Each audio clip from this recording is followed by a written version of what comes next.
Morning in Umualaize did not announce itself with alarms or hurried footsteps. It arrived softly, through rooster cries, the rhythmic thud of pestles against mortars, and the faint smoke of early cooking fires curling into the pale sky. Ifeoma woke up slowly. For a few seconds, she forgot where she was. Then the smell of dust and old wood returned, and memory settled heavily on her chest. She sat up on the mattress, rubbing her eyes, listening. The village was awake. She stood and stretched, her joints stiff from sleeping on a mattress far thinner than the one she had left behind in the city. Sunlight streamed in through the window, revealing the suitcases where she had left them, lined neatly against the wall like obedient soldiers. She stared at them. They had not moved, yet something about them felt different, as if they were now aware of her watching. She shook off the thought and turned away. By mid-morning, Ifeoma had bathed using water fetched from the borehole down the path. The water was cold, biting, but it cleared her head. She wrapped her hair in a scarf and changed into a simple dress, something modest enough not to draw attention. As she stepped outside, conversations nearby paused. Not fully, just enough. She felt it again. That weight, the way eyes followed without being obvious, the way voices dropped half a tone when she passed. She smiled at an elderly man seated under a tree. He nodded but did not smile back. They don't know me, she told herself, and I don't know them. Still, she had not come to hide. She had come to do something. Back inside the house, she opened the envelope again and counted the money properly this time. It was more than generous, enough to live comfortably for months in the village, enough to make statements, enough to raise questions. She folded the notes carefully and placed them back inside. I should greet them, she said aloud, surprising herself with the sound of her own voice in the empty house. Her grandmother had once told her, if you enter a place and refuse to greet, the land will reject you. She picked up her bag. Her first stop was Mama Ezine, the oldest woman on the street and the unofficial keeper of village memories. Mama Ezine's compound smelled of herbs and dried leaves. The woman herself sat on a low stool, her back slightly bent, eyes cloudy but sharp. Mama, Ifeoma greeted, kneeling slightly. Good morning. Mama Ezine looked up slowly. So, she said, voice dry as harmattan wind, the child who came with boxes has come. Ifeoma smiled politely. I wanted to greet you properly. Mama Ezine studied her for a long moment, then nodded. Sit. Ifeoma sat. From her bag, she brought out a small wrapped package and placed it gently on the ground. I brought this for you. Mama Ezine raised an eyebrow. What is it? A wrapper and some provisions. The old woman did not touch it immediately. In Umualaize, we don't accept gifts before we know why they are giving. Ifeoma's smile stiffened slightly. It's just a greeting, Mama, nothing more. Mama Ezine leaned forward and finally touched the package, her fingers brushing it lightly. She murmured. We will see. That was all she said. Ifeoma stood up, thanked her, and left. But her steps were slower this time.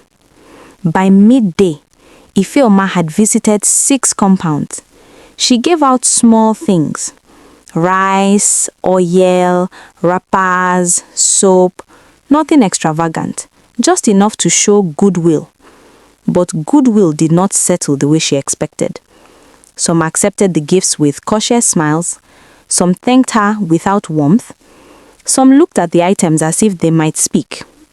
Word spread faster than her footsteps. By the time she reached the village square, people were already talking. She's sharing things. Why? Who sent her?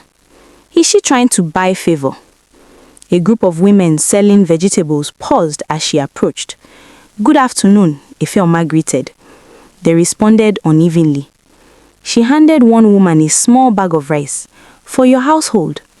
The woman accepted it slowly, eyes narrowing. "My household is fine." "I know," Ifeoma replied quickly. "It's just a gift." Another woman leaned closer. "You came yesterday with suitcases. Today you are sharing food. Tomorrow what?" Laughter rippled lightly, but it was not friendly. Ifeoma forced a laugh. "Tomorrow, nothing. I just wanted to greet my people." A third woman shook her head. "People don't just wake up and remember village." Ifeoma felt heat creep up her neck. She thanked them and walked away, her bag suddenly heavier. By evening, she was tired. She returned home and dropped onto a wooden chair, her legs aching. She had done what she thought was right. She had followed custom. So why did it feel wrong?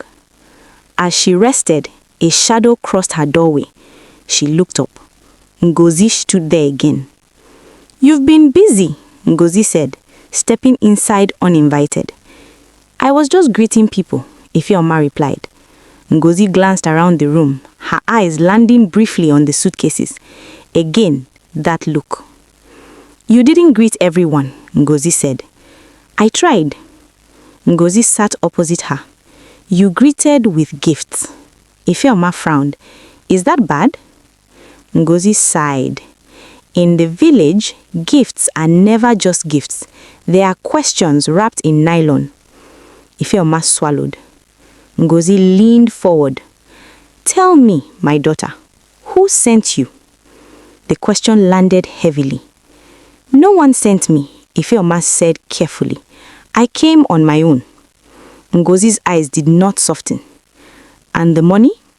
Ifeoma hesitated, just a second too long. Ngozi nodded slowly. "I thought so." She stood up. "You should be careful. Some things attract attention you cannot return." Before Ifeoma could respond, Ngozi was gone. That night, Ifeoma cooked for herself. The food tasted flat in her mouth. She barely touched it. A knock came at her door. Hope flickered briefly. Perhaps someone had come to talk, to understand. She opened the door. A young woman stood there holding one of the nylon bags Ifeoma had given earlier. "I came to return this," the woman said. Ifeoma blinked. "Why?" "My husband said we shouldn't take it." "But it's just food." The woman shook her head. "He said gifts sometimes come with strings." She placed the bag on the ground and walked away without waiting for a reply. Ifeoma closed the door slowly. Her chest felt tight. She sat down and stared at the bag for a long time before pushing it aside. Sleep did not come easily again. Sometime past midnight, she woke suddenly. She sat up, heart pounding. Had she heard something? She listened. The night was quiet, but not empty.